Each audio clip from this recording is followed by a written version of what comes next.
Finally, one more thought. They say you get what you pay for. According to Wikipedia, it's an expression of the so-called common law of business balance, though no one seems to know exactly where it came from.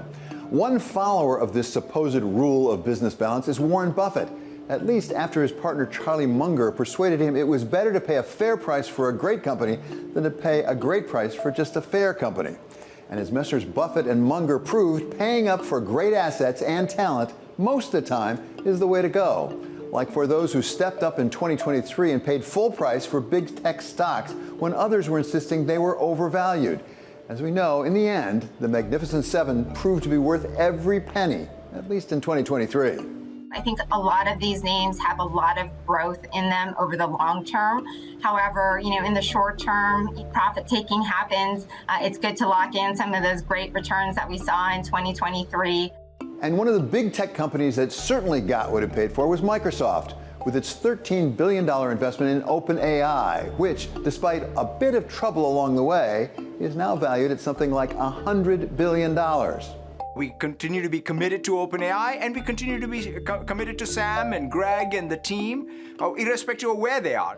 Hollywood writers did their best last year to show us all that if we want their best creative output, the studios will have to pay full value. And in the end, they made their point. This deal is the very best deal that could be negotiated at this time, even with the use of all the leverage that we generated from having a strike for 118 days. And while we were in Hollywood, Warner Brothers didn't scrimp when it put together the Barbie movie, as the budget ballooned to $145 million. And it certainly got what it paid for, and then some, with global box office receipts somewhere north of $1.4 billion. Of course, paying top dollar doesn't always guarantee you'll make money on the deal. Just ask Elon Musk, who paid $44 billion for Twitter, renamed it X, and now admits it's worth about half that, while others think he may be optimistic. We've just seen a huge erasure of value from X since Elon took over. And at this point, it's far from certain whether Steve Cohen will get his money's worth from the Mets. What with the $2.4 billion price tag, the hundreds of millions he's committed to the largest payroll in Major League Baseball, and his plan to put another $8 billion into developing 50 acres around Citi Field.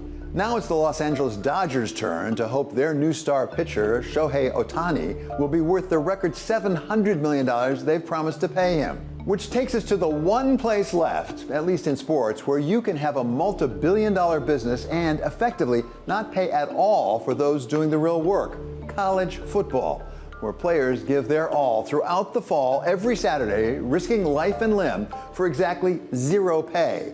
Something that Michigan coach Jim Harbaugh says has to change.